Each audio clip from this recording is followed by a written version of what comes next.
Speaking of great people and people that have done a fantastic job, I have Secretary of State Mike Pompeo with us, and I'd like to ask Mike to say a few words, and then I think what we'll do, in order to get him back to the State Department, we'll take some questions, and we'll then go on with the rest of what I'm going to say. Then we'll take some questions after that, and then Vice President Pence will take over. So, Mike Pompeo, please. Thank you, Mr. President. Under the President's leadership, my team and I at the State Department are doing our part to protect the American people from the virus, and importantly, to get them home. As you know, when many countries shut down their rail lines, their buses, their infrastructure systems, the capacity to get out of those countries, they were trapped, they were stranded.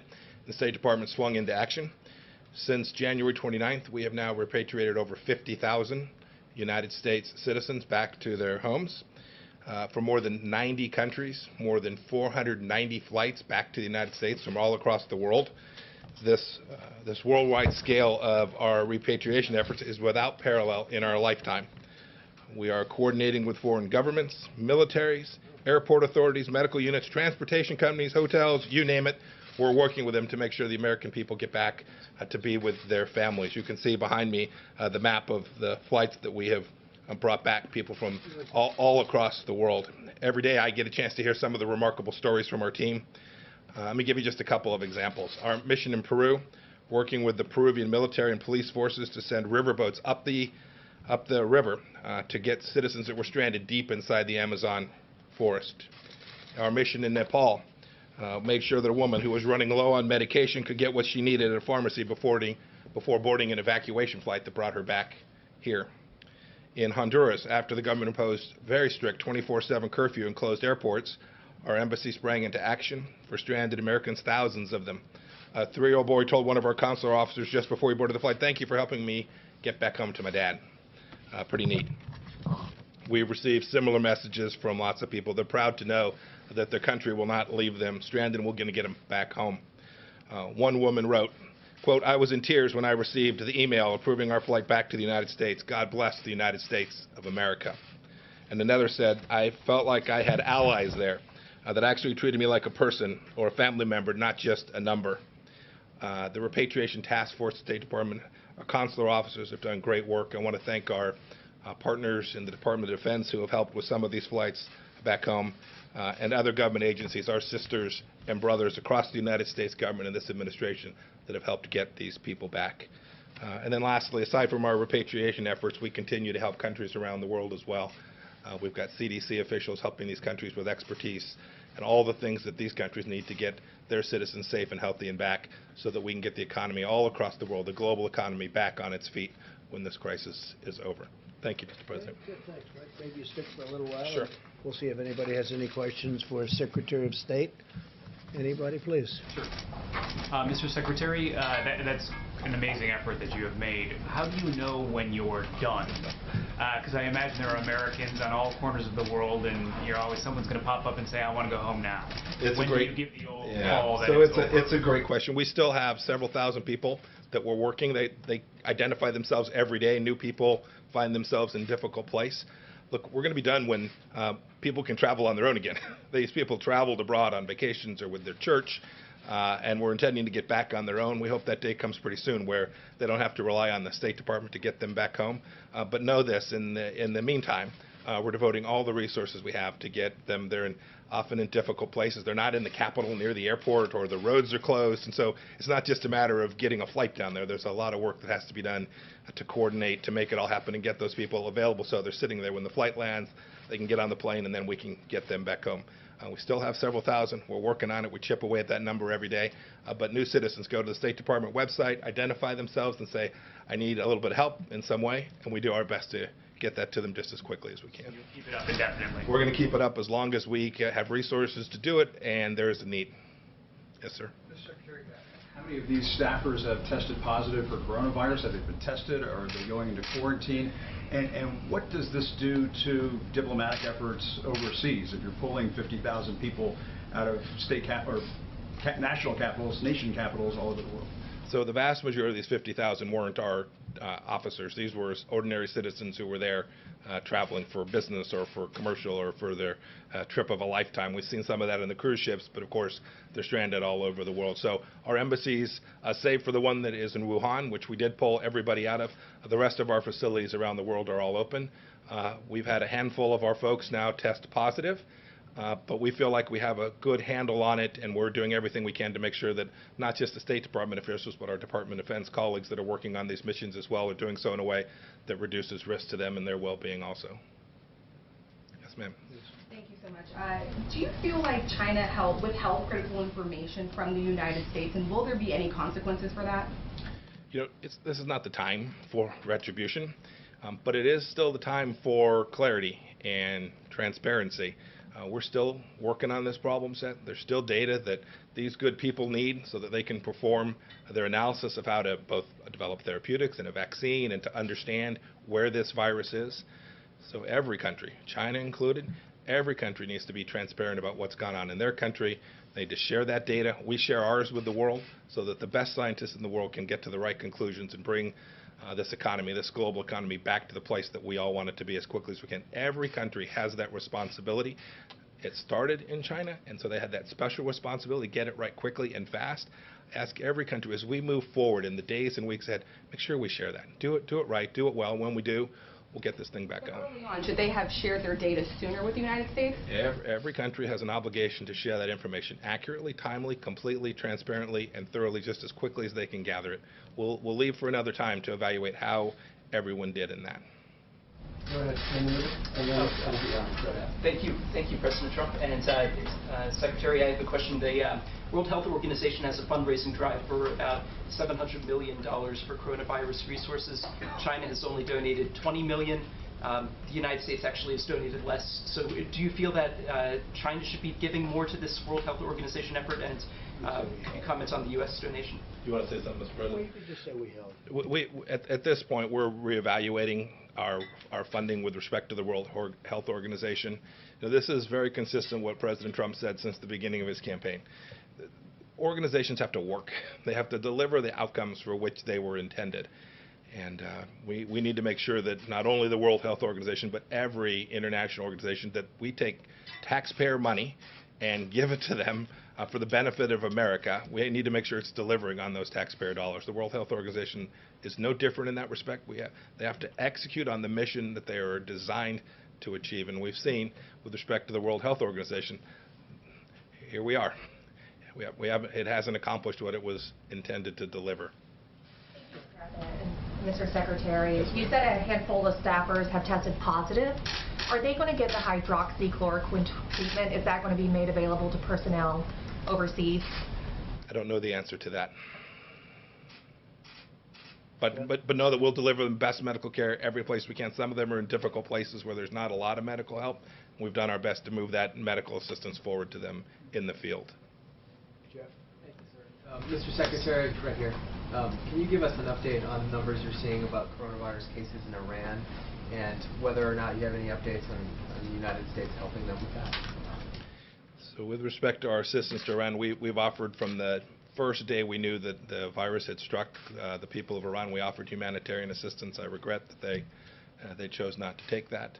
I've heard people talking about sanctions. The world should know there are no sanctions that prevent humanitarian assistance, medical supplies, pharmaceuticals from going to Iran. We offered American assistance. We've tried to help other countries get assistance in there as well.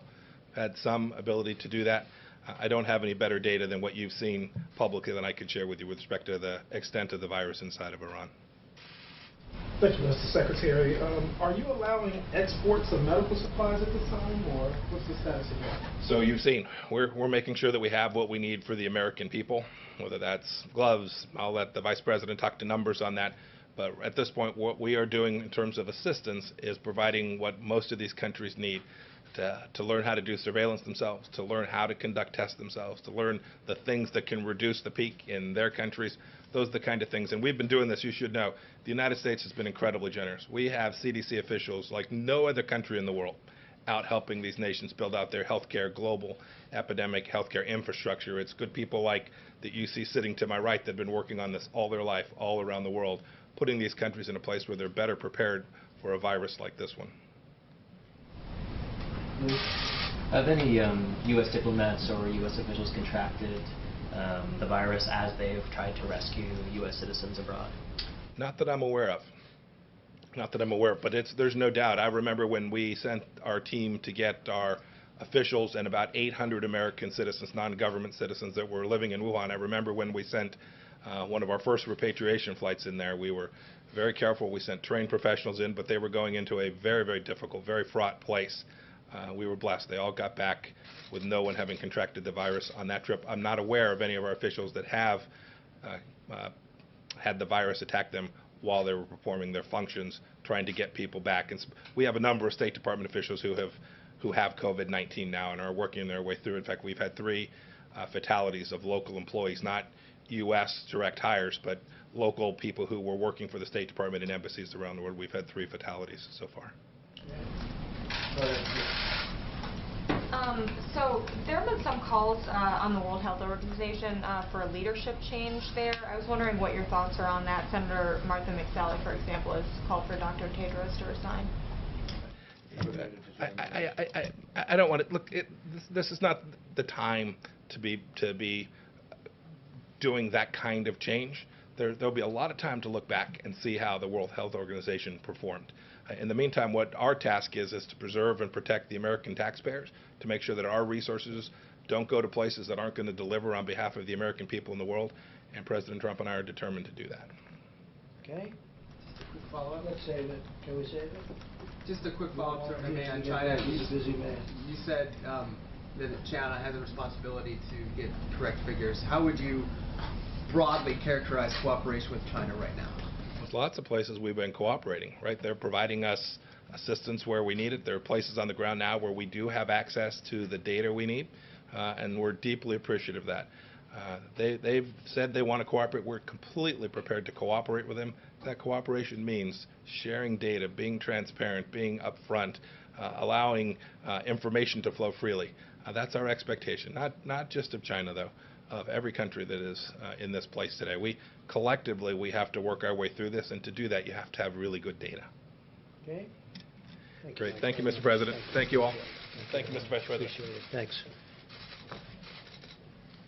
Okay, thank you very much. Just a few days, we've delivered nearly 11 million N95 masks to hotspots around the country, as you know, including 6.6 million to New York and New Jersey, 1.8 million to Chicago, 1.7 million to Detroit, and 837,000 to New Orleans. I spoke with the governor of Louisiana a little while ago, and they're doing really pretty well, much better than they thought. They'll be using fewer beds. As you know, we built a hospital. We're about set to complete another hospital, and there's even a possibility they won't need it. That's what we discussed. To date, we've shipped out more than 8,000 ventilators, and we have 10,000, almost 10,000 sitting there ready to go should we need them, and an additional 2,200 newly manufactured ventilators come online on Monday. We're going to be sending them to various locations just in case they need them. My administration's working with Philips to double their production of ventilators by May and ultimately quadruple production by later this year, high-quality ventilators. We're eliminating bureaucratic barriers to pave the way for Philips' major investments in American manufacturing sites and sales. This will help to ensure that our country can permanently produce enough ventilators in the future that we can do them by ourselves. We're going to have a big stockpile when we're finished, and we expect to be sending quite a few to other countries to help them after we're finished. And even now, a couple of countries are really, really in dire need, and it looks like our projections were right on ventilators. And some states that were thinking they would need thousands of more than they thought are now already taken care of, which we're very happy about. In addition, beginning in May, we'll be receiving almost 300 million new face masks. We're going to have masks of about 300 million. They'll be starting to be delivered in May and during the month of June, so we're ordering a big stockpile, and we're thinking about doing an extra 200 million should we need them, or for the stockpile. So we'll be in a position to have something incredible. So that'll be a total of 500 million masks. And today, 750,000 new protective gowns landed in Dallas, Texas, as a result of a partnership led by the federal government, DuPont, and FedEx. And that's been a great partnership. That's worked very well. So we have 750,000 new protective gowns, and these are at a high level, very high quality. As American industry steps up to help, so are America's doctors and scientists. 10 drugs are now in clinical trials, and my administration is taking unprecedented actions to make new therapies and treatments available without delay. The doctors, the lab technicians, the companies, I spoke to them yesterday, I spoke again today. They are coming up with things that are, I hope, in the very near future are going to be very, very special, very important. Our national stockpile is now equipped with nearly 30 million hydroxychloroquine pills. So we're up to about 30 million. We're distributing by the millions. You read about State Representative Karen Whitsett, who I very much appreciate her going public, but she was, I think, very, very much helped by this pill. She saw what I was saying on television. She thought she was in very bad shape. I don't want to go further than that, but you see her story, you know her story. She's a highly respected state rep from Michigan, and I think she did a great service, what she's done. She's in terrific shape. She looks fantastic, and she was very generous with her statements. In addition, the azithromycin and zinc, they say zinc. You should add zinc. Now, it all has to be recommended by doctors, physicians, but they say zinc. I want to throw that out there because that's where they seem to be having the best result. So you add the zinc and the azithromycin, and it's been, we've had a lot of good stories, and we have almost 30 million doses, so we've got a lot. I want to thank Prime Minister Modi of India for allowing us to have what we requested from before the problem arose, and he was terrific. We'll remember it. Later today, the CDC will release further guidance to help ensure critical infrastructure workers can perform their jobs safely after potential exposure to the virus, and so they're working on that.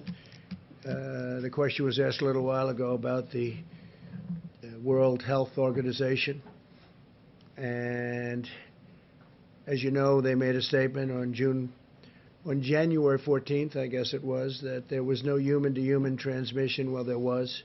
They probably made that statement in the second or third week of December in addition, but they made it very powerfully on January 14th. And they criticized me very strongly when I said that we're going to shut down flights coming in from China, and especially from certain parts of China, but from China generally. We were criticized very badly. So last year, and for many years, hundreds of millions of dollars has been paid to the World Health Organization, hundreds of millions of dollars a year. And last year was $452 million, and China paid $42 million. Before that, it was $500 million, and China paid less than $40 million. And before that, it was similar numbers in the 400s, 300s, and sometimes even in the 500s of millions of dollars. And China would do proportionally just a small fraction of that number. And I think they have to get their priorities right. And their priorities are that everybody has to be treated properly, every country. And it doesn't seem that way, does it? It doesn't seem that way. So we're going to do study, investigation, and we're going to make a determination as to what we're doing. In the meantime, we're holding back. We want to say very unfair. So the United States, $452 million compared to $42 million. That's to the World Health Organization. That's not good. That's not good. Not fair. Not fair at all. And other countries, as you know, also gave very substantially less than the United States. And the World WHO, World Health got it wrong. I mean, they got it very wrong. In many ways, they were wrong. They also minimized the threat very strongly, and not good. I want to take this opportunity to express the thanks of an extremely grateful nation to the Americans who go to work every day, especially in these critical industries in the midst of the pandemic, to care for and protect and feed American people, including medical personnel, law enforcement, first responders, food suppliers, sanitation workers. And somebody mentioned today, would you please specifically call out cashiers and clerks at grocery stores who are in danger during the pandemic, during the epidemic. They're in danger. They're really in great danger. And they've been incredible, and I want to call them out, to cashiers and clerks. We grew up with cashiers and clerks and grocery stores, and they've been great, and they've really been true American heroes. So I want to call them out because they're working hard, and they're working in conditions that aren't ideal, but soon they'll be ideal again. As we mourn the terrible loss of life for this and from this grave pandemic, we're seeing signs that our aggressive strategy to slow the spread is working. The number of new cases is stabilizing. The number of beds necessary in so many locations. I was watching this morning New York. I was watching Louisiana. You see what's going on. The numbers are changing, and they're changing rapidly, and soon we'll be over that curve. We'll be over that top, and we'll be headed in the right direction. I feel strongly about that. Some terrible days ahead, but we're going to have some wonderful days ahead. And we're going to get this behind us, this terrible thing behind us. Some people will never be able to forget if they had a loved one, if they had a great friend or a friend. But we're going to get it behind us. This is a tribute to the discipline and the devotion of the American people, what we've accomplished. If every American continues to strictly adhere to social distancing guidelines, we can defeat the invisible enemy and save countless lives, so we can do it much more quickly. We're hopefully heading toward a final stretch, the light at the end of the tunnel, as I was saying. As we continue to wage all-out medical war to defeat the virus, we're also fighting an economic war to ensure we can quickly turn to full financial strength. We have to get our country back. We have to get going. Everybody wants to get going. Yesterday, I asked Congress to provide an additional $250 billion to expand the incredibly successful Paycheck Protection Program. You've seen what's gone on there. It's incredible, actually, which is allowing our small businesses to keep employees on the payroll and get ready for the opening. Like a second opening to protect millions of American jobs. I'm asking Congress to pass additional funding for this program this week as soon as possible. And I think we have pretty good understanding with the Democrats. Hopefully it's going to be bipartisan. We do not have time for the partisan games, and we don't want that, the obstruction or totally unrelated agendas. We want to do this for the small businesses and the workers. And we can do a phase 4, and a phase 4 will be later. This will be an expansion of what we've already done because it's so successful. The $350 billion will be expanded by hopefully $250. And if you look at the kind of loans, thousands, tens of thousands of loans to small businesses, it's a great thing to see. It's turned out to be more successful and more productive than anybody would have thought. But Democrats and Republicans are coming together to get that job done. That's a very important job. In recent days and days ahead, will restore America's health and economic might, but also dimensions of our national strength will be brought together, I think we have a chance to be stronger than ever before. We've learned a lot. And we have tremendous stimulus now, tremendous stimulus, and we're going for more. Hopefully we'll be doing an infrastructure bill so we can rebuild our roads and highways and bridges and tunnels and all of the things that we should be doing for our country. We're going to rebuild our country, not other countries where they don't even appreciate it. As our citizens persevere through this present challenge, we're renewing American unity, and we're replenishing American will, and we are witnessing new American valor each and every day. We see it every day. The daring and determination of our people in this crisis reminds us that no matter how hard it gets, no matter what obstacles we must overcome, Americans will keep on fighting to victory, and we will secure the glorious future that our citizens so richly deserve, especially after going through this nightmare, this evil beast. So we're getting very close, and hopefully it will. Hopefully it's on the other side, and it will end soon.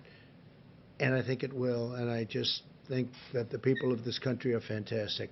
So we'll take a few questions, and then Vice President will take over. Please, go ahead, please. Thank you so much, Mr. President. ABC is reporting that your intelligence committee was warning about the virus as early as November and produced a detailed report about the outbreak in China. When did you first learn about the intelligence, and could you have acted on it then?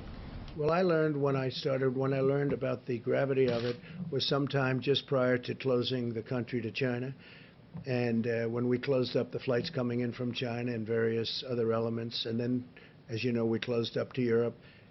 So I don't know exactly, but I'd like to see the information. Yeah, please, please. President, a lot of Americans want to see businesses reopen, get back so to do work. I, more than anybody. So what specifically has to happen for you to feel that it's safe to reopen the country, and what is your plan to do that? Well, I think we can say that we have to be on that downside of that slope and heading to a very strong direction that this thing is gone. Now, we could do it in phases. We can go to some areas, which you know, some areas are much less affected than others. But it would be nice to be able to open with a big bang and open up our country, or certainly most of our country, and I think we're going to do that soon. You look at what's happening. I would say we're ahead of schedule. Now, you hate to say it too loudly because all of a sudden things don't happen. But I think we will be sooner rather than later. But we'll be sitting down with the professionals. We'll be sitting down with many different people and making a determination. And those meetings will start taking place fairly soon. So you wouldn't do that until the health experts tell you it's safe to do it? Yeah, I would rely very heavily on them, yeah. Do you think, is there a system for monitoring and testing that you're looking at? Yeah, we're putting in very heavy testing systems. We have the best testing systems. And again, don't forget, when we look at cases, I'm looking at I'm not going to insult anybody, I'm not going to insult any country, but I'm looking at countries that are showing less cases than us. That's testing. We're testing more than anybody. And you saw exponentially more than anybody by far. And our testing's become, I think it'll end up being a big strength. In fact, the other countries that the media talked about are now calling us for what are we doing and how are we doing it so quickly and where are we getting these tests, because our tests are really good now. They've been proven to be very accurate. Yes, please. Thank you, President Trump. Two quick questions. Yeah, sure. One on infrastructure. Members of your administration and members of Congress have pointed out that the top paid federal employee, it's not the president, it's the head of the Tennessee Valley Authority, and he made $8 million last year. And it's ridiculous. I agree. It's ridiculous. I think it's the highest paid government. Long before I got here, you said Tennessee Valley Authority, right? Has to be the highest paid man in any government. Makes approximately $8 or $9 million. I don't know the gentleman, but he's got a heck of a job. He gets paid a lot of money. He's been there for a long while, hasn't he? This one actually is new. It came in April, but the previous one. Well, that's a separate. Yeah, that's separate. But I'm talking about we just have some new people going on the board, I know. But as you know, that's a quasi-public agency, and whoever the head of the agency is, that person makes a lot of money. If I could ask my second question. Which is an amazing thing, right? And when we want them to do something, they're not there for us. That's not good. That's not good. They've been there for a long time. That's been a story for a long time. I assume that you would support reducing that salary as part of the infrastructure bill? Yeah, reducing it by a lot. Thank you. My other question is... is... That would be the greatest job in the history of government, almost. Certainly if you're into money. Tennessee Valley Authority, that's right. Go ahead. I've been waiting for somebody to ask me about that. It's been bothering me for a long time, too. Go ahead. One of the biggest rating hits of the coronavirus, aside from these briefings, has been a show on Netflix called Tiger King. Yeah. And the man who's the star of this is a former zoo owner who's serving a 22-year prison sentence. He's asking you for a pardon, saying he was unfairly convicted. Your son yesterday jokingly said that he was going to advocate for it, and I was wondering if you've seen the show and if you have any thoughts on pardoning Joe Exotic. Which son? It must be Don. I had a feeling it was done. Is that what he said?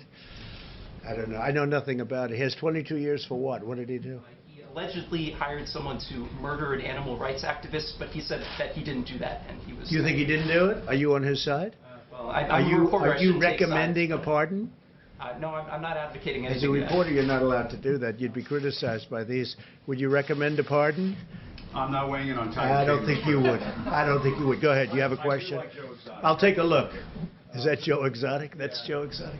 Let me get back to Go ahead. the coronavirus if I can, Mr. President. Yeah. Last week, your top experts were saying that we should expect 100,000 to 240,000 deaths in this country. You've been talking about how it looks like maybe things are plateauing. Are these numbers now being revised downward? I know you don't want people to stop social distancing and that sort of thing, but what can you tell us about the numbers? Are they being revised? My impression, Jim, is those were the numbers that were set, and they were set as an expectation from quite a while ago. I think we're just doing much better than those numbers.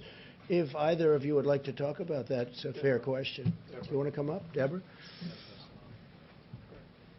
I know Dr. Redfield said something about it, too. Yeah, so I think many of you have done the analysis of the same models that we utilized. And if you do the models of the models, you end up with that range. At the same time, we carefully looked at Italy and Spain, and we are doing much better in many cases than several other countries. And we're trying to understand that. We believe that our healthcare delivery system in the United States is quite extraordinary. I know many of you are watching the Act Now model and the IHME model and they have consistently decreased the mortality from over almost 90,000 or 86,000 down to 81,000 and now down to 61,000. That is modeled on what America is doing. That's what's happening. And I think what has been so remarkable, I think, to those of us who have been in the science fields for so long is how important behavioral change is, and how amazing Americans are in adapting to and following through on these behavioral changes. And that's what's changing the rate of new cases, and that's what will change the mortality going forward, because now we're into the time period of full mitigation that should be reflected within the coming weeks of decreasing mortality. I mean, that's what we really hope to see. We are impressed by the American people. And I think models are models. I've always worked on validating. I've spent my life validating models all over the world, and that's why we do surveys and surveillance, and we make sure that what we think is right is right. I think this will change how people look at respiratory diseases, because it will change what is possible when the globe, and particularly the American people, do this level of mitigation. And I think, as I talked about yesterday, we are still in awe, really, of the American people's strength in this and following through. If I could just ask Mr. President. Yeah, I'm going to do that. I'm going to ask Bob to come up just for a second. Director, I think that's it. They have done, everybody has done, a great job. So those were original projections, and we don't want to say anything about beating it yet, but I think we will have a very good chance to beat them very substantially. Bob, please. Thank you, Mr. President. I just want to add to what Ambassador Burke said.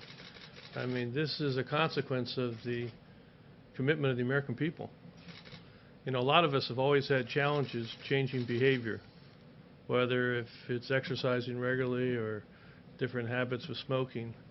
When it affects us, what's been remarkable to watch here is how the American public has changed their behavior when it protects the vulnerable. I think that's really what I'm so proud to see. Mr. President, just a follow-up on something from yesterday and a quick just yes or no question. Yesterday you said you had not seen Peter Navarro's memo on the coronavirus back in January, February 23rd. Were you ever briefed on those memos? Did you ever discuss those memos with anybody? I don't remember that. I've now seen the memo. I saw it. Peter sends a lot of memos. I didn't see the memo. As you know, World Health was saying that was not correct because at the time they called it wrong. But I didn't see the memo, but I acted as quickly as people were shocked that I acted so quickly, and everybody thought I was wrong because I did act so quickly, as you know, with respect to closing the borders, with respect not only to China, but with Europe, I closed the borders, and I think that was very important. But no, I didn't see the memo at the time, but I have seen it since. Yeah, please. One other quick Wait a minute, question. Jim, let me do a couple of others. We'll go back. The head of the World Health Organization today warned against politicizing. I agree with that. And he said that consequence of this politicization could actually create more body bags. It's a pretty vivid image. I mean, what do you believe the consequences of the U.S. pulling out its funding of the WHO? Well, I think when you say more body bags, I think we would have done, and he would have been much better serving the people that he's supposed to serve if they gave a correct analysis. I mean, everything was, I said, China-centric. Everything was going to be fine, no human to human, keep the borders open. He wanted me to keep the borders open. I closed the borders despite him, and that was a hard decision to make at the time. We were all together. We made a decision against the World Health Organization. So when he says politicizing, he's politicizing. That shouldn't be. But look, we spend $450 billion, $452 billion, almost $500 billion last year, hundreds of billions in previous years. And they got to do better than that. They got to do better. When you talk about politics, I can't believe he's talking about politics when look at the relationship they have to China. So China spends $42 million, we spend $450 million, and everything seems to be China's way. That's not right. It's not fair to us, and honestly, it's not fair to the world. Okay, question in the back? Yeah. Thank you, Mr. President. There's breaking news today, a couple of reports from a couple different outlets that Jared Kushner's team is seeking to create a national coronavirus database, a tracking system for patients who've been diagnosed. Now, his spokesperson said that that's not true. Yeah, it's not. I have never heard about it.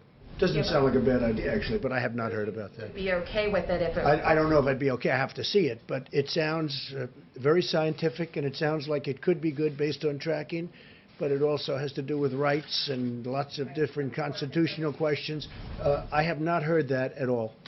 Okay, so some people are concerned it would be like the post-9/11 Patriot Act, that it ultimately led to the FISA abuse. Are you concerned FISA about abuse, that? of which I was the one abused, and a couple of other people, in all fairness. No, I don't know anything about it. I haven't heard it. I mean, I'll speak to them. I don't think so. They would have told me. I would have known about it. Please. Thank you, Mr. President. The Nevada delegation is unhappy because smaller casinos and businesses that make profit from gaming in Nevada found out they're not eligible for the CARES Act PPP money.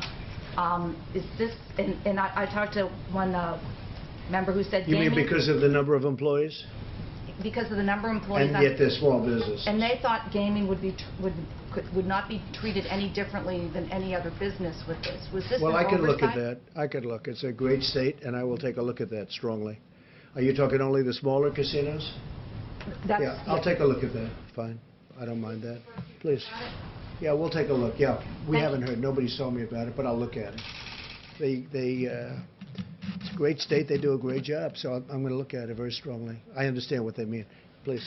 Thank you, Mr. President. Turning to the economy, what if you urge Americans to go back to work and they don't listen to you? Would you leave that up to the governors, to businesses, to citizens to decide when it's safe to stop social distancing? Well, when you say they don't listen, I think they're going to listen. They want to go back. Everybody wants. They're going stir crazy. They've been in those houses and those apartments, and they've really been. They've done a great job. Again, when you look, the question was just asked about, about how are we doing compared to projections. Those were just original projections. The big projection being 2.2 million people would die if we did nothing. That was another decision we made. Close it up. That was a big decision that we made. Two very smart people walked into my office and they said, listen, these are your alternatives. And that was a projection of, I guess, 1.5 to 2.2 million people would die if we didn't close it up. That's a lot of people.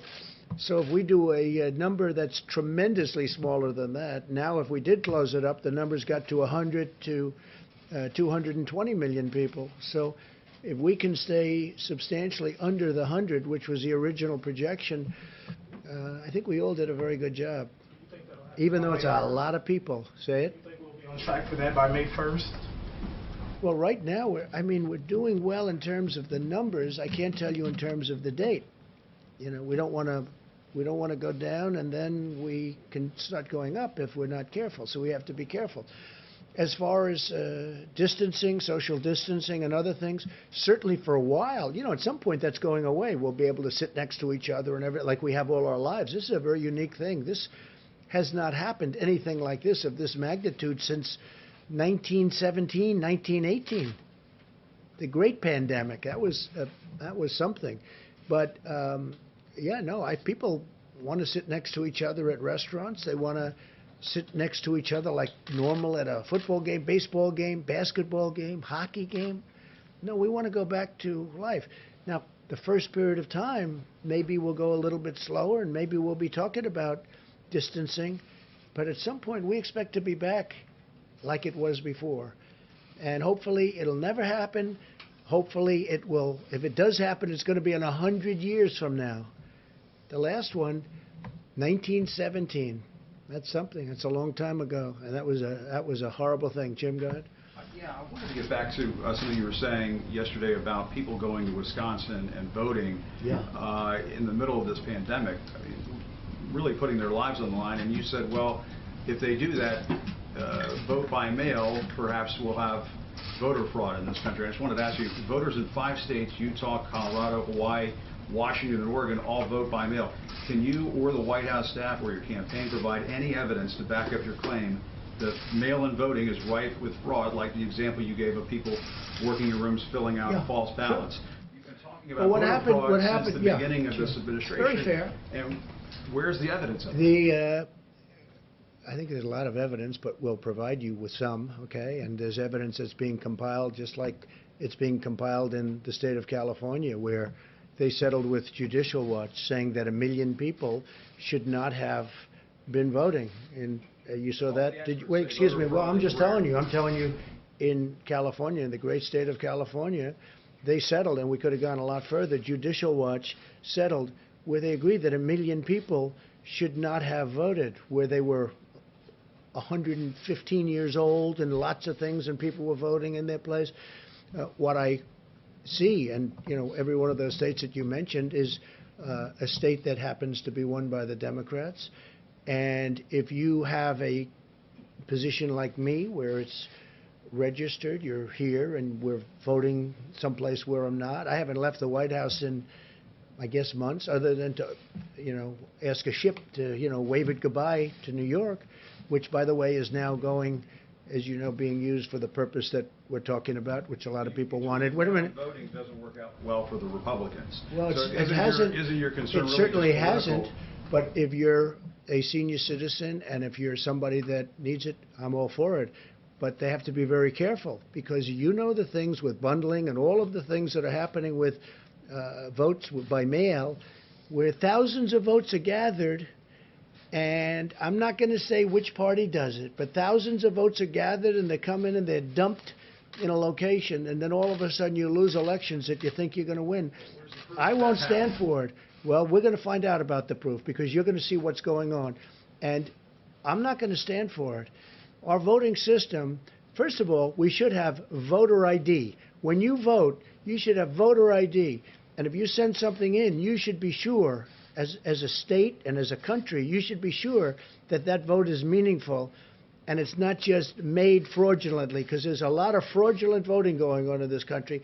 This country should have voter ID. Okay, let's do another one. Go, please. Mr. President, the only way that we can track these millions of doses of hydroxychloroquine that are being distributed across the country is through the e-health data system. How systematically is your task force watching this? Well, I think it's very systematic, We're distributing the hydroxy all through the country. It's being distributed in large amounts. We have it coming in now. We were up to 29 million doses. Then we went to 30 million doses. But we have it coming in all throughout the country, and much of it's being distributed. In fact, it'll start going down what we have in our stockpile. And again, it's had, I hope it works. Again, I'm not a doctor, as you possibly have found out. I'm not a doctor, but I'm a person with common sense. And we've had some very good results over the course, including a woman who just reported it 2 days ago. Yes. Through the e-health data system, are they? I think no. We're looking to provide it in many different ways. In many ways, in certain instances we've been asked. In the case of Michigan, we've been asked who the governor of Michigan would like to. I think she's become a big fan of it as a medication, as something that's going to help with this horrible virus. And we're delivering it to the governments of various states when they ask. So certain states are asking, certain governments are asking, and we're delivering it directly to the government. Yeah, please, go ahead. Thank you very much, Mr. President. We know many people around the world are paying close attention to this press conference. So on behalf of Good. Where are you from? Media, where are you from? I'm from Taiwan. Good. Yes. On behalf of Foreign Media Group, I'd like to ask you 2 questions. First question is that the French President Macron called Iranian President Rouhani and said that Europe has started to ship the medical goods to Iran. Will you consider medical goods? Yes. That doesn't bother me. Yeah. So will you think if they're sending medical goods to Iran, it doesn't bother me. No. Okay. Okay. Yeah. So the other question is that the world also paying attention to the U.S. election. So we are also we know that Bernie Sanders has dropped out today. I did see that today. Yeah. Well, he didn't really drop out. He didn't really. What about his delegates? I mean, he said he's going to keep his delegates, and which is sort of interesting. He's going to keep his delegates, and he'd like to get more. Now, is he dropping out or not? That's not dropping out. When you keep your delegates and then you want more delegates before you get to the convention, that's a weird deal going on there. I don't know what's happening. And I don't know why President Obama hasn't supported Joe Biden a long time ago. There's something he feels is wrong. Why isn't he'll come out? I'm sure he's got to come out at some point, because he certainly doesn't want to see me for 4 more years. We're not. We think a little bit differently. You know what? I'll tell you. It does amaze me that President Obama hasn't supported Sleepy Joe. It just hasn't happened. When's it going to happen? When is it going to happen? Why isn't he? He knows something that you don't know. That I think I know, but you don't know.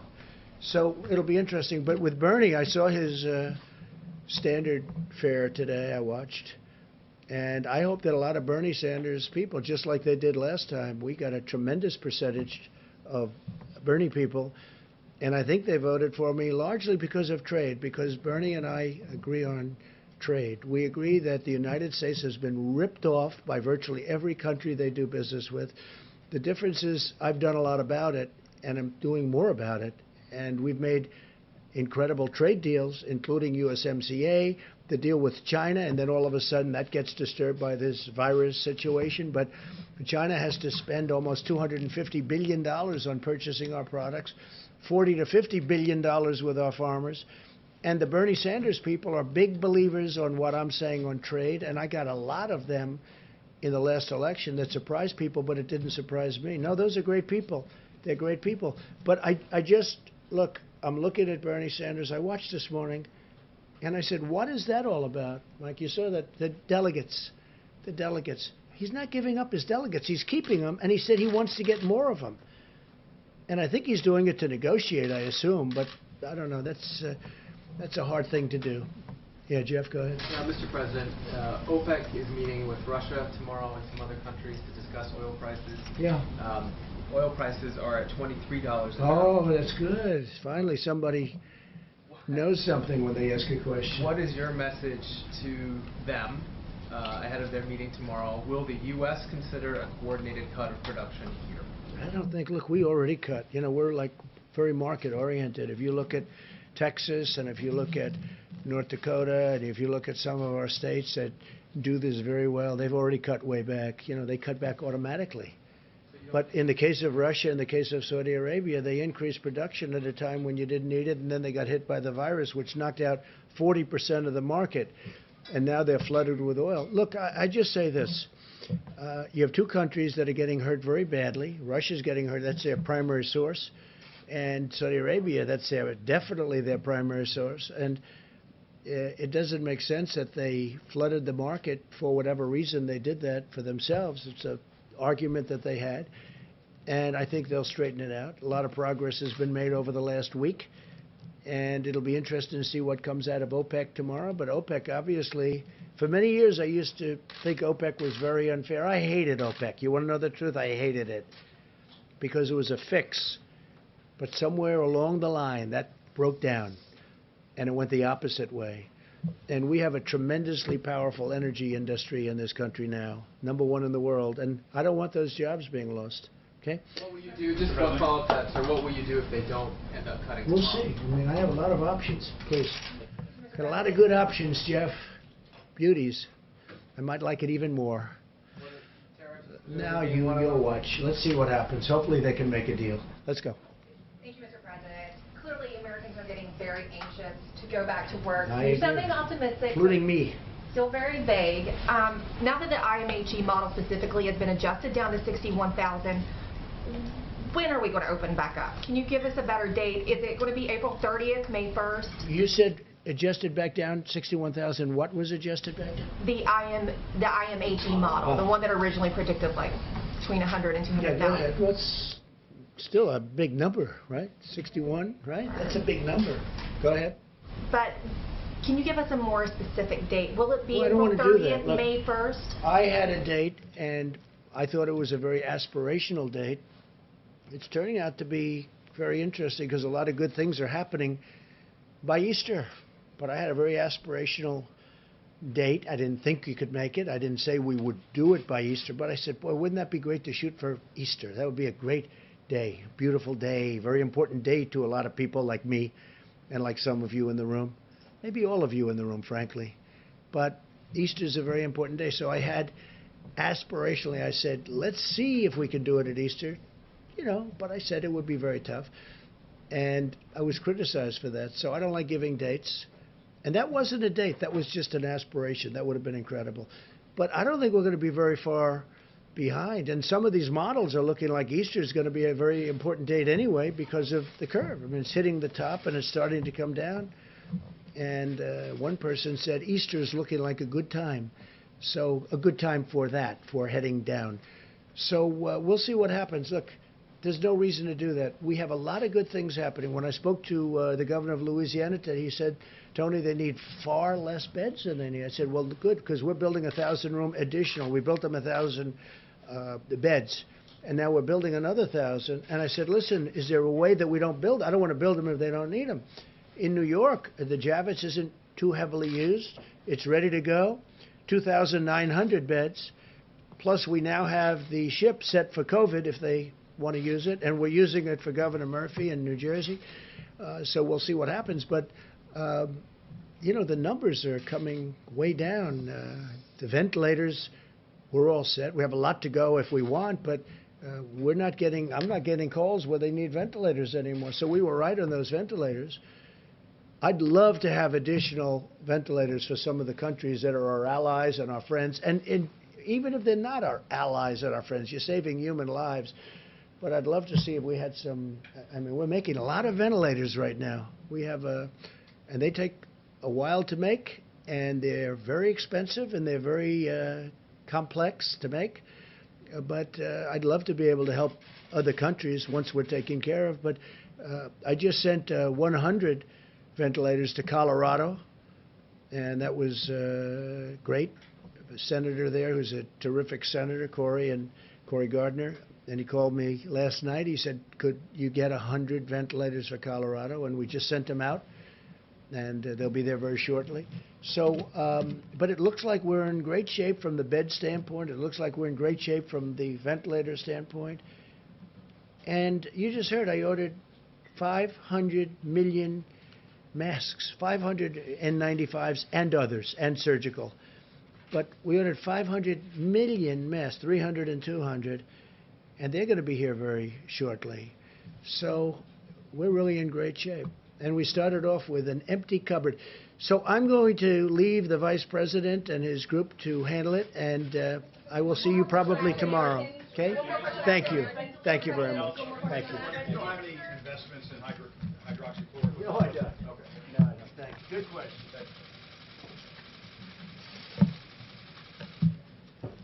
You all can come up if you want. I'll be brief. Well, good evening, everyone, and to our fellow Americans out west, good afternoon.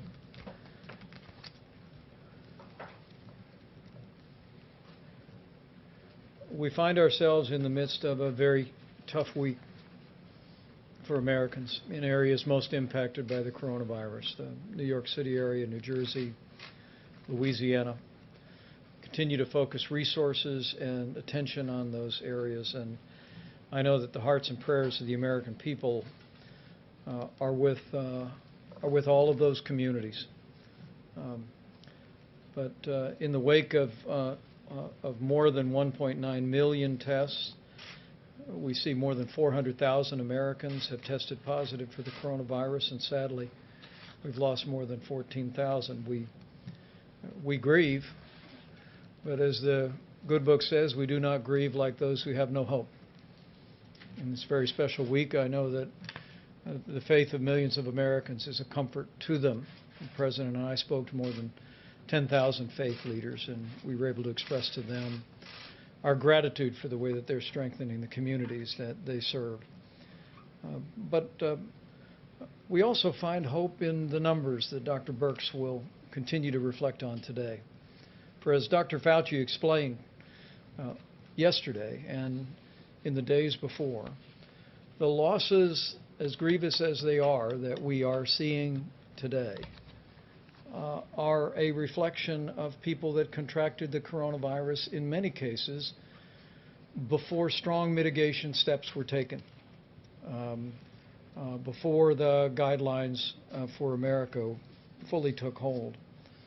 The cases, however, and the new cases and the hospitalizations are in fact a reflection of the results of what the American people are doing. And I want to echo the President's and Dr. Birx's statements today about the extraordinary work the American people are doing, because we continue to see a great progress, low and steady numbers in the states of California and Washington.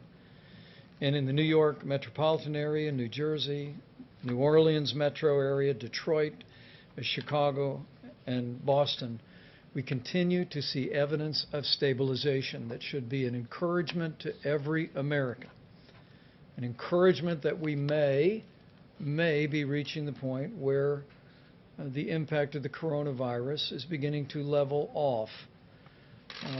But it also should be an encouragement to every American to keep doing what we are all doing. Heed the guidance of your state and local authorities, and for every American, continue to put the White House coronavirus guidelines for America into effect. An area of particular concern we were briefed on this morning is the city of Philadelphia. I spoke today to Governor Tom Wolf, and as we begin to see early trend lines in Philadelphia, I assured him that we were going to continue to flow resources and support to that community, but our message to the people of the Philadelphia area is now more than ever practice the social distancing so that Philadelphia and to some extent even Pittsburgh do not have to endure what other communities before them have had to endure.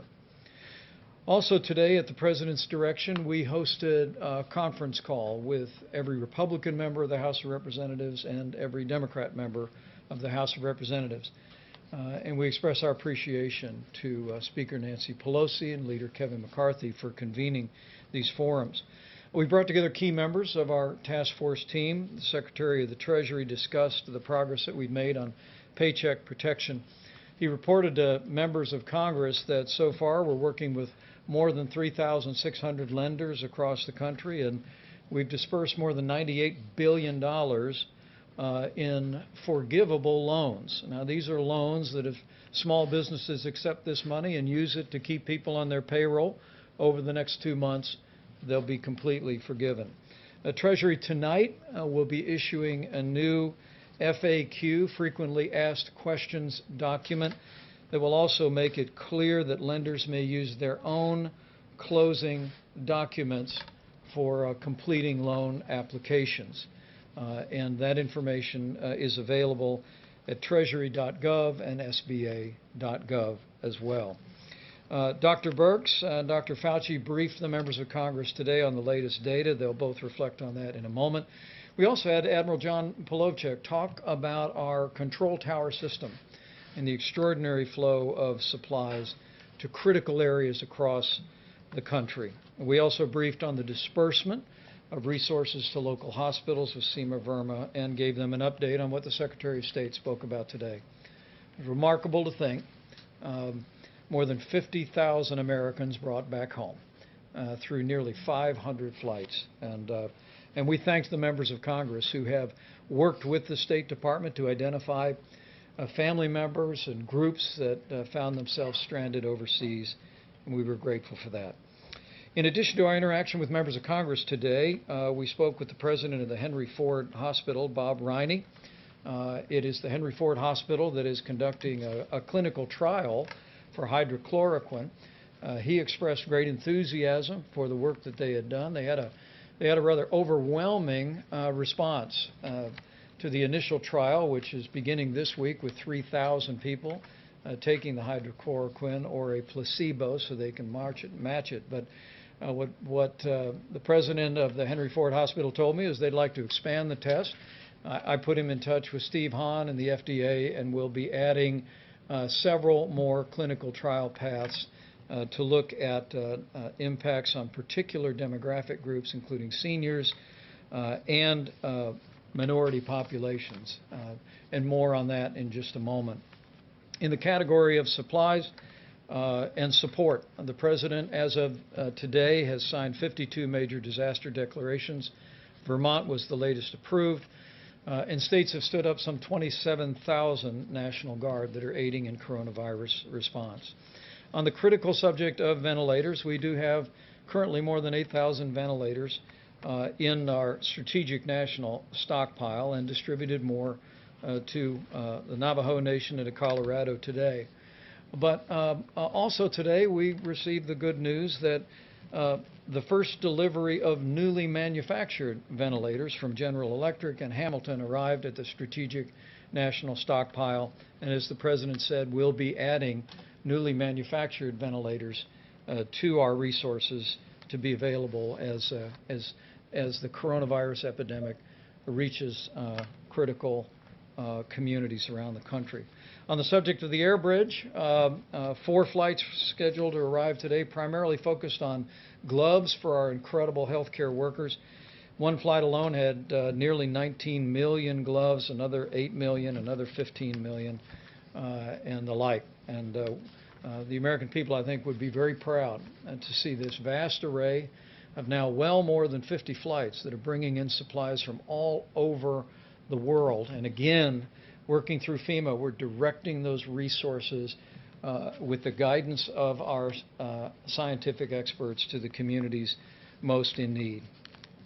As we announced yesterday, the White House Coronavirus Task Force has requested that CDC and our team assemble data on the unique impact that we're seeing reported on African Americans from the coronavirus. Dr. Fauci spoke about it yesterday, and we'll reflect on his perspective on that as well. Tomorrow, with the Surgeon General and others on the White House team, we'll be speaking with leaders in the African American community.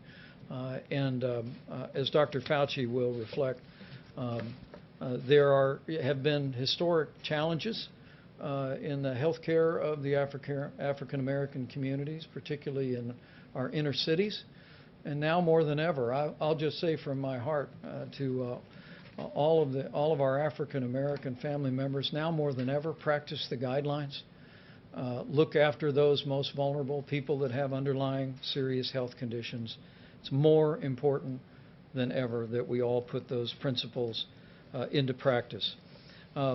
Finally, today, I'm going to have, after we hear from Dr. Fauci and Dr. Birx, I'm going to ask Dr. Redfield to step up, because today the CDC will be publishing new guidance on essential critical workers who have been exposed to COVID-19 but don't have any symptoms, don't have a temperature, and don't have any reason to believe that they have the coronavirus. At the present moment, the guidance is that if you have been in proximity to someone who did test positive for the coronavirus, that the guidance of CDC is that even with essential critical workers in industries from healthcare to food supply, that we ask people to stay home for 14 days. The new guidance tonight will hopefully make it clear that there would be an opportunity for those people playing such an incredible role in our nation's response to be able to return to work and to do so safely. And finally, let me just say again how inspired we are at the response of the American people to the coronavirus epidemic. Each and every day, as we see the beginnings of encouraging news, the low and steady numbers in California and Washington State, and now beginning to see numbers of hospitalizations going down and new cases leveling and in some cases going down. We all hope it is the beginning of a trend, but we also hope it's an encouragement to every American to keep doing what you're doing, not just for your own health, for the health of your loved ones, but because we want to make sure that all of us are doing our part to make sure that the fewest number of Americans possible are exposed to the coronavirus. And given the fact that this, I remind you, is 3 times more contagious than the flu, each of us has a role to play in slowing the spread. That's what the 30 days to slow the spread is all about. It's about protecting your health. It's about making sure that our healthcare workers and our healthcare system is not overwhelmed by the coronavirus, and ultimately it is about saving lives. We talk about the numbers, and I'm going to ask Dr. Birx to come up and reflect on them, but I think all of us know this is one American at a time. It's one heartbreak at a time. And having lost loved ones in my life, just like everyone here and everyone looking on, we want to work every day to make that number of losses the lowest possible. And it will take all of us to do it and to keep doing exactly what we're doing through today. Dr. Birx. Thank you, Mr. Vice President. I just want to start where the Vice President left off. I come out of the services, Army. We always talk about honoring the fallen, and I think for every American, what we can do now to honor the fallen that have fallen and given their deaths to this horrible disease, to the healthcare workers that are in the front lines trying to save every single one, to honor them, and to honor our elders and the individuals that we know are at the greatest risk for bad outcomes. We all need to continue to do our work. Yes, the number of cases is stabilizing, but I do want to go through those numbers with you because we talk about these as micro epidemics in metro areas and in rural areas. So in the New York metro area, which includes obviously northern New Jersey, Connecticut, and Rhode Island, there are still 11,000 new cases per day, and their positivity rate on their testing is still in the 40% plus range. So there's still a significant amount of disease there, and everyone needs to continue to follow the guidelines. New Orleans metro area, 800 new cases per day, but a seropositivity rate on their testing of 28%.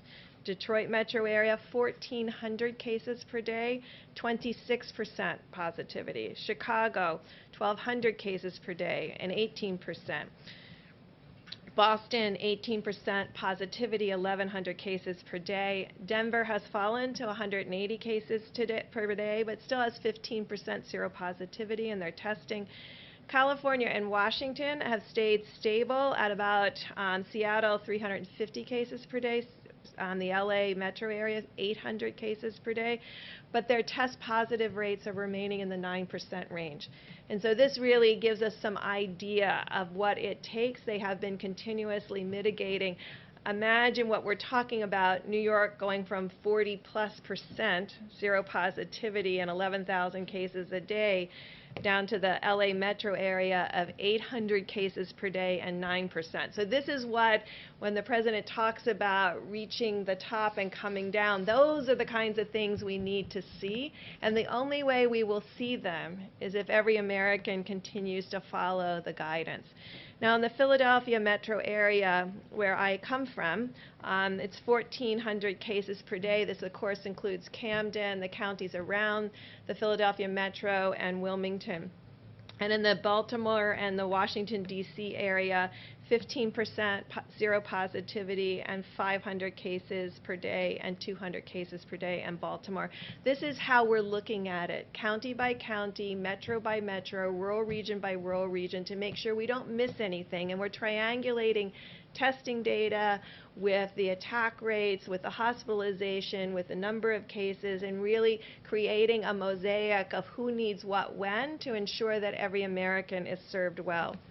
I had a great call today with a group of pediatricians, the head of the American Academy of Pediatrics, and with the American College of Obstetrics and Gynecology. Behind the scenes and working every day are the pediatricians fielding those phone calls from every concerned mother, and of course grandmothers like myself, and protecting our children every day to ensure that they have access to the medical care that they need while this is happening. And to every pregnant woman out there, I was very reassured hearing from the American College of Obstetrics and Gynecology. They have put amazing things in place to protect every pregnant woman. They have been social distancing in their offices. They have increased all of the disinfecting. They have lengthened the time between clients. To every pregnant woman, don't miss your appointments. If your OB thinks you need to be there, you should go. And please know that on the labor and delivery wards, they are doing everything to protect you and their babies. They are committed to you. They are absolutely committed to you having a good experience. Make sure if your physician believes you should be in the hospital for your delivery, make sure you're following their guidance. We don't want any pregnant women to suffer a bad outcome during this time. So again, I just want to conclude by thanking the American people and recognizing the number of people we're losing per day is serious to all of us, and it could be so much worse.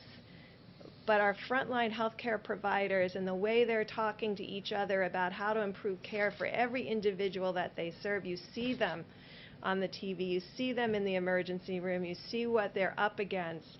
This is how we can honor them, is to make sure we continue to put, as Dr. Fauci always says, put your foot on the gas and make sure that we continue to strongly mitigate and really protect those with pre-existing conditions. And finally, those pre-existing conditions we know now include asthma. So asthma, hypertension, cardiovascular disease, diabetes, any of these conditions, renal disease, no matter what age, please make sure you're following the guidelines to protect those individuals in your household. We know they're more susceptible to a worse outcome. We don't think that anyone's more susceptible to getting infected. I want to make sure that everyone understands everybody is susceptible to getting infected. This virus is very transmittable, as we well know. But we need to protect those that need our protection the most. So thank you all for what you're doing to get the message out to ensure that we continue to protect each other in this very difficult time. Great. Dr. Fauci, please. Thank you, Mr. Vice President. Just to follow up and underscore what Dr. Birx has said, as I've said many times from this podium, the spectrum of going from infection to getting ill to requiring hospitalization to intensive care to death. And what is the most striking thing that obviously is so sobering to us is when we see the number of deaths.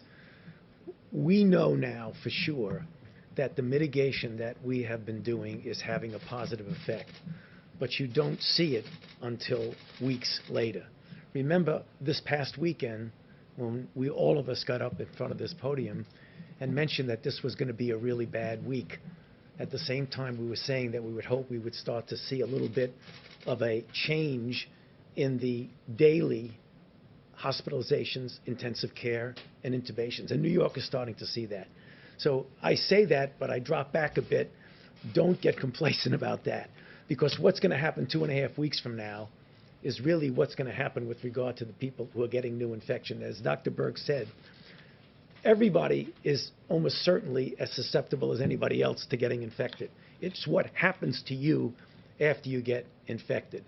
And again, to just keep emphasizing, we need to keep mitigating. We know that this is something that is a strain on the American public, but it's just something that we have, not only the only tool, it's the best tool. And to just shift a bit to what we said yesterday regarding the African American community, it is very painful to see, and I've seen it throughout my entire medical career, that the health disparities in the minority community, but particularly the African American community, puts them at risk, apart from coronavirus issues, puts them at risk for diseases much more so than the general population.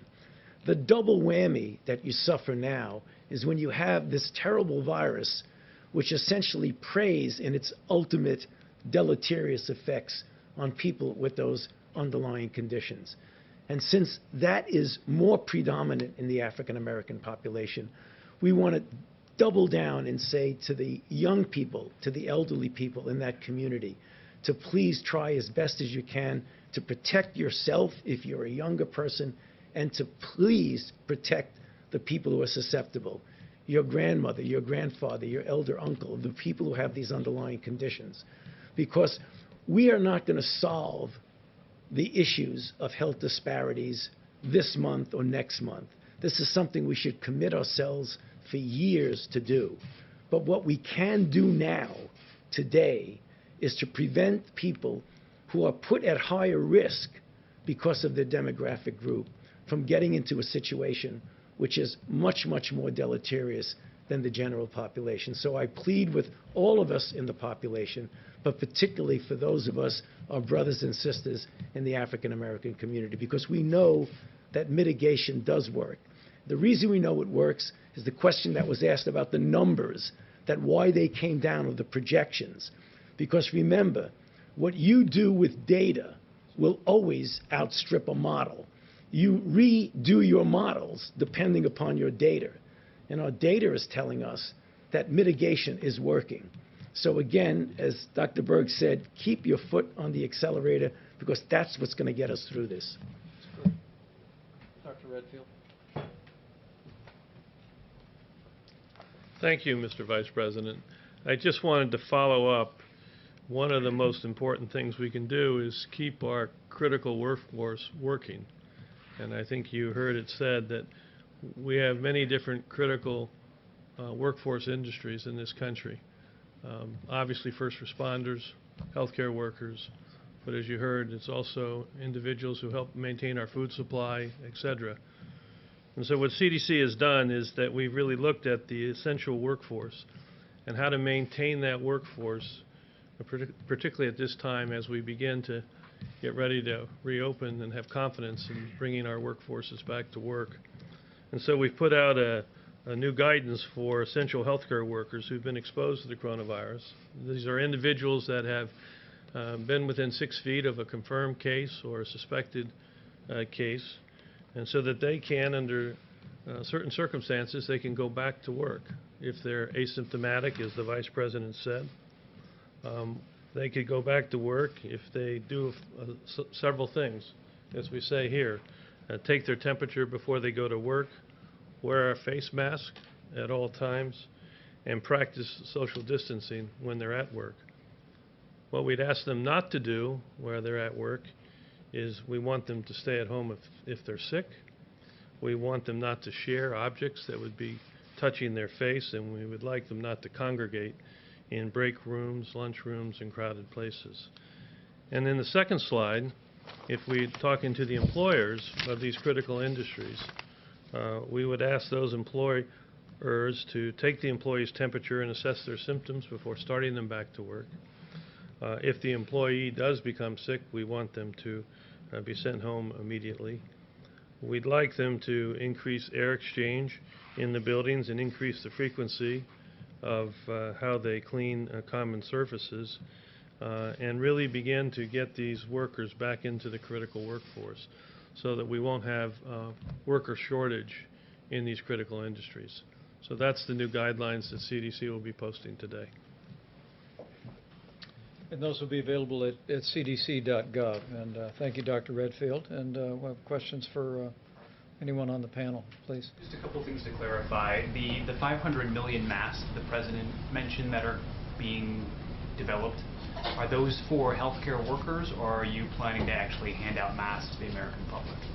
I think the focus has been to make sure that our healthcare workers and our healthcare system has the supply. And with regard to what we're gathering from literally around the world and from manufacturers in the United States is first being deployed to states and to hospital systems. But I must tell you that whether it be the Haynes Company or other companies, we're seeing manufacturers in America that are recognizing the growing demand for masks by the American people, and are spinning up production literally by the hour.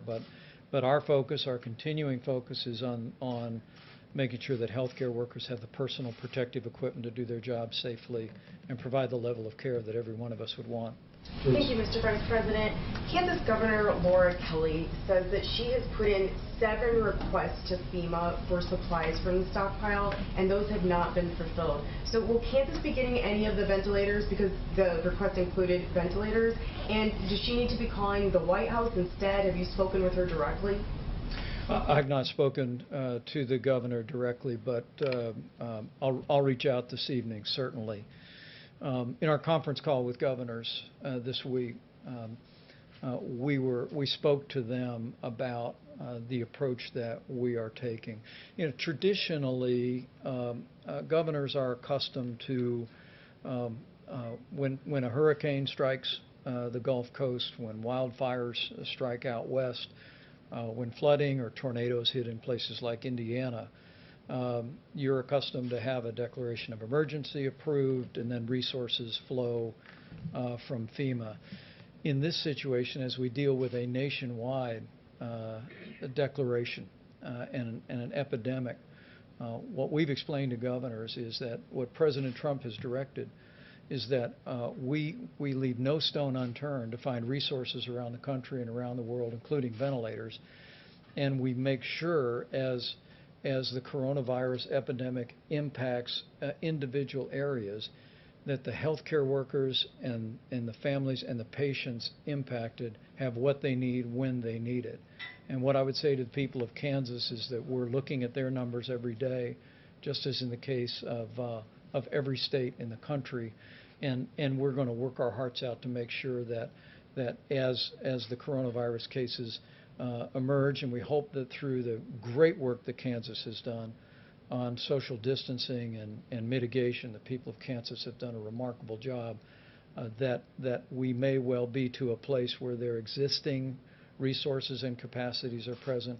But we want people to know that taking the counsel of Dr. Birx and our entire healthcare team, we're focusing, just as we did first in Seattle, California, and now in New York, New Jersey, Connecticut, Louisiana, the Detroit area, the Chicago area. We're going to make sure that those resources go in that order. And so, because you brought up social distancing and the work that Kansas has done, there's actually a controversy right now over her order to limit the number of people in religious gatherings to 10 people. Should states be telling religious institutions how many people can gather if it's to stop the spread of the coronavirus? Well, the President's coronavirus guidelines for America ask every American to avoid any gathering of more than 10 people.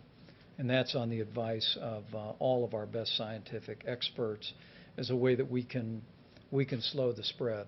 But as we've made clear to every governor, we defer to our governors in what they believe is the best and appropriate practice in their states, and we'll support those local decisions. Yes, please. Thank you. In his opening statement, the President said there were 10 drugs that are now in clinical trials. Would hydroxychloroquine be one of those?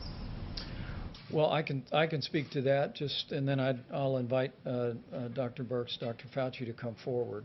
We do have, I believe, we will have roughly 4 separate clinical trials underway studying hydroxychloroquine. But it's important to remember that that, as the President's made the point many times, the FDA has approved what's called off-label use.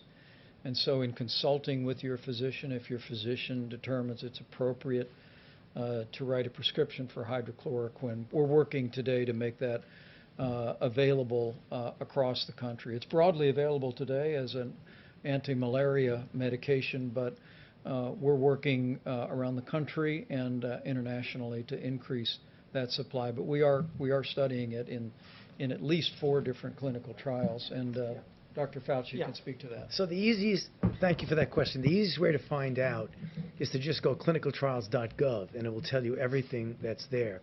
There are a number of different clinical trials, some of which are randomized controlled trials, which, as I've said many times from this podium, to me is the optimal way to determine ultimately if something is safe and effective and works. But there are a lot of different ways that that's being looked at. It's being looked at against the placebo. It's being part of a multi-arm trial, comparing it with others. There's a trial that was recently started actually in prophylaxis among healthcare workers. So there are several of these. In addition to that, there's what was just mentioned now, that any physician in consultation with their patient and back and forth can make the decision to use the drug on an off-label. So we have 2 things that are simultaneously going on. We're having actual formal clinical trials and the off-label use. Very good. Next, please. I want to turn back to the disproportionate rates of Black deaths when it comes to the coronavirus. Dr. Fauci, you have been talking about this for weeks, that there are underlying health issues. People with underlying health issues are most at risk.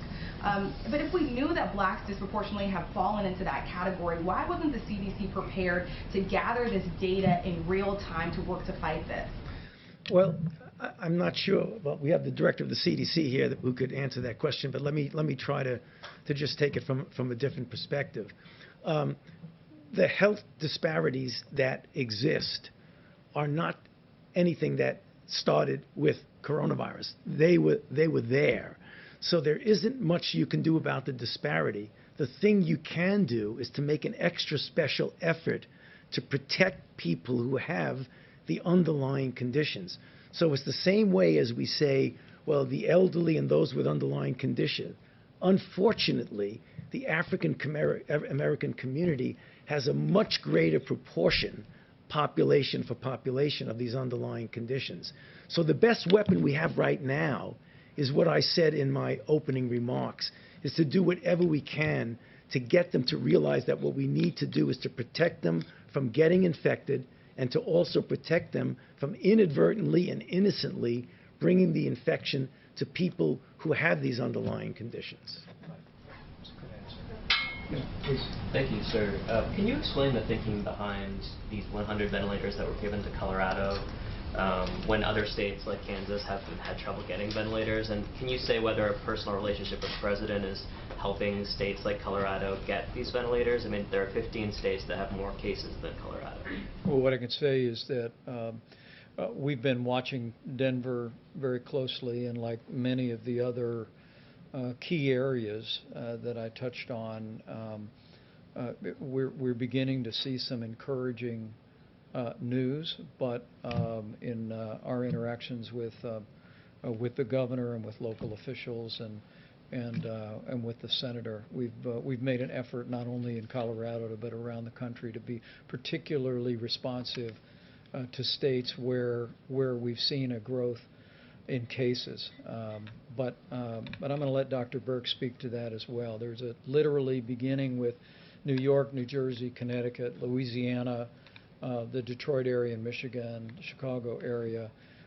There's a series of other cities, including Denver, that we've been watching very carefully. And while we're beginning to see some encouraging news, we want healthcare workers in those communities to know for certain that we're going to move resources into those areas where we see significant outbreak. Can you just address the point about whether individual government relationships with the President are getting preferential treatment? I can tell you within that decision complex is not just the absolute number of cases, it's the hospital capacity and what each of those hospitals have. So remember, I think a couple of days ago we talked about how the states are sending the information about ICU beds, hospital beds, ventilator needs. So different states have different, which I don't think any of us probably knew before this, but there are some states that have lots of ventilators, and there's other states that proportion to their population or by their cases of COVID have less. And so I'm sure Denver and Colorado fit into that model where there were hospitals that had less ventilators proportionally and were needed for the cases that were seen. So that's the kind of analysis. So every state that has a few cases more than Colorado have all received ventilators except for, I think, Texas, and that's just because they are just starting. Remember, Colorado was one early on the curve, so they have many more people have moved through that progress and are in need of ventilators. Texas is very early in their curve in both Dallas and Houston. So that's what I was talking about. Each of these are a micro curve that we have to follow independently, or we would be making general decisions rather than specific decisions by geography. Mr. Vice President, a follow-up on the church's question. You're obviously a very religious man. Will you be going to church on Sunday? We'll be attending church right in the living room at the Vice President's residence, where we've been attending for the last several weeks. The advantage is we get to go to our home church in Indiana. Is that the same example you'd like to see churches around the country, regardless of what governors are saying, do as well? Well, I think the President's coronavirus guidelines for America are very clear, that during this 30 days, we're calling on every American in every state, first to listen to your state and local authorities, but right after that, to avoid gatherings of more than 10 people, avoid unnecessary travel, use drive-through at restaurant instead of going into the restaurant. We are, as these health experts have told you, seeing real evidence that we're slowing the spread, that these mitigation efforts are having a strong impact. And tonight, as many people, even at this hour on the East Coast, are beginning to sit down to a Seder dinner.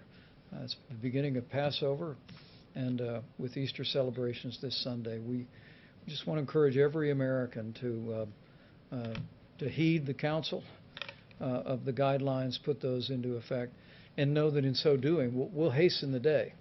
We'll hasten the day that we put the coronavirus in the past and we reopen our country. Mr. Vice President, can I ask a question of Dr. Birx or Dr. Fauci? Of course.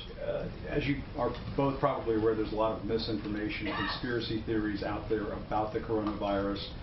There are some commentators who are suggesting that the number of dead are being inflated because they're saying that people who are dying with other issues are being listed as COVID-19 deaths.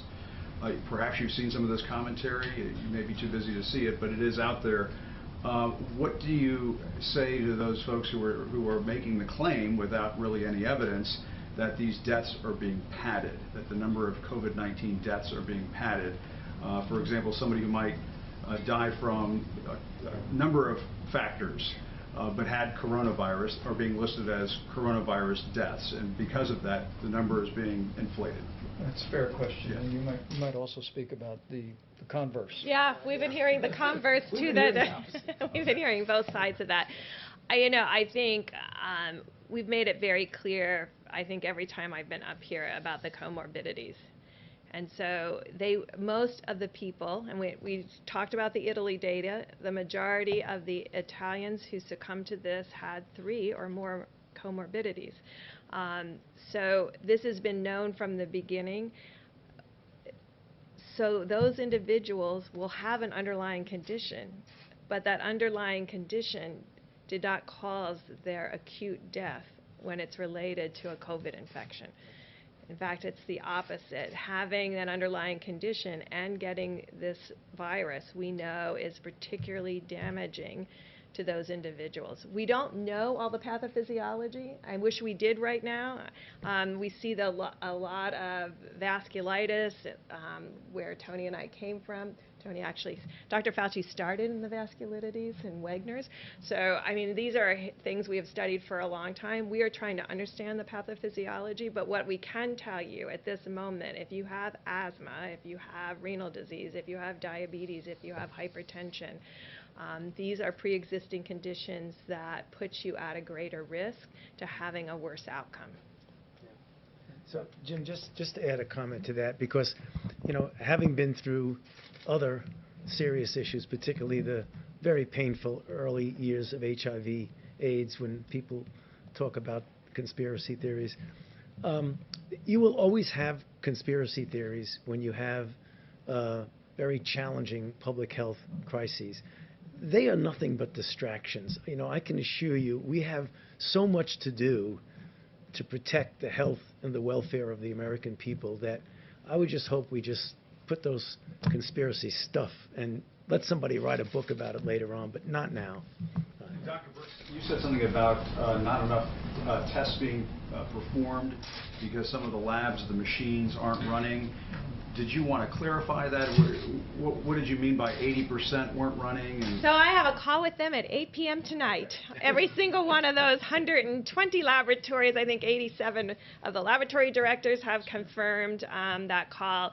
It has to do with a machine called an Abbott M2000. It's a very high throughput machine. We have 1 million tests out there.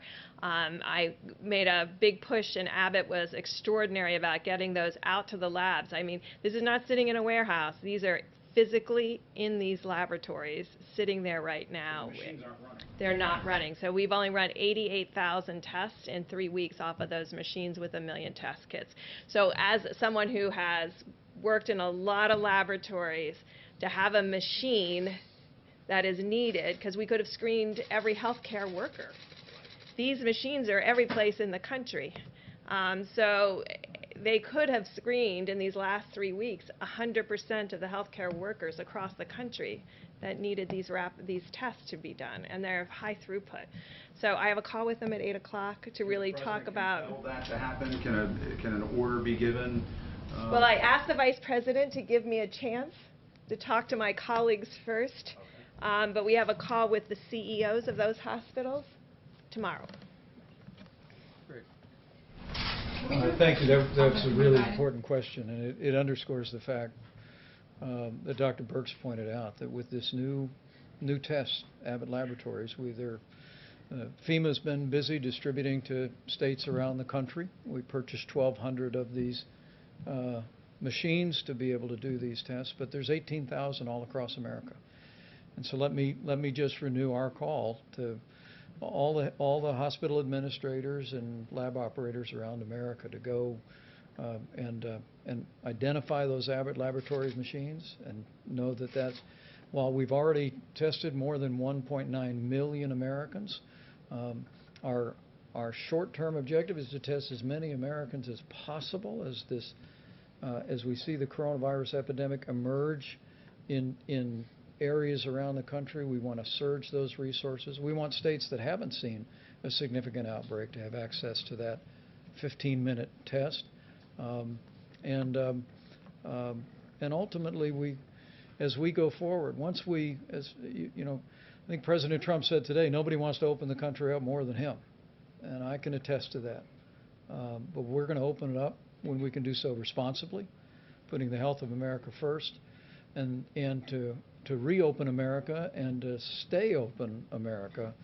We're working around the clock to continually expand the kind of testing that will allow us to do what these experts call surveillance, so that in every state in the country, once we put this chapter of coronavirus behind us, we hope and trust sooner rather than later that when next fall comes, that we will have a vast array so that CDC can do what it does so well. And that is when a particular disease emerges, CDC surges personnel, does contact tracing, isolates that individual. So we're just really calling on all of our partners in the laboratories and in hospitals around the country to identify those Abbott Laboratory machines and help us continue to scale up and expand testing. But to every American, let me again just say thank you. Thank you for what you're doing. We are in the midst of a week of heartache, and I want to assure every American who has suffered loss that we're with you. We're praying for you and your families, and we'll continue to work our hearts out to make sure these incredible healthcare workers who are inspiring every single one of us all across the country every day have the resources and the support and the equipment to do their job safely, to provide the level of care that any American family would want for their loved one, and to be able to go home safely to their families. And the key to all of that, the key for the next 22 days is 30 days to slow the spread. And I just encourage every American, if you haven't done so recently, go to coronavirus.gov, print off your own copy, pick up the phone and call a friend and just tell them that you heard from the experts, you heard from the President and our team, that we're beginning to see glimmers of hope. Extraordinary progress in California and Washington is a tribute to the people of those states and the leadership of those states. But the beginning of stabilization and perhaps even leveling in New York and New Jersey, Louisiana, and Detroit is a testament to the people of those communities, to the leadership of those states. But understand that every one of us has a role to play to protect the most vulnerable among us and to save lives by putting the guidelines into practice, just like you've been doing every day since they were first announced. So thank you all, and we'll see you tomorrow.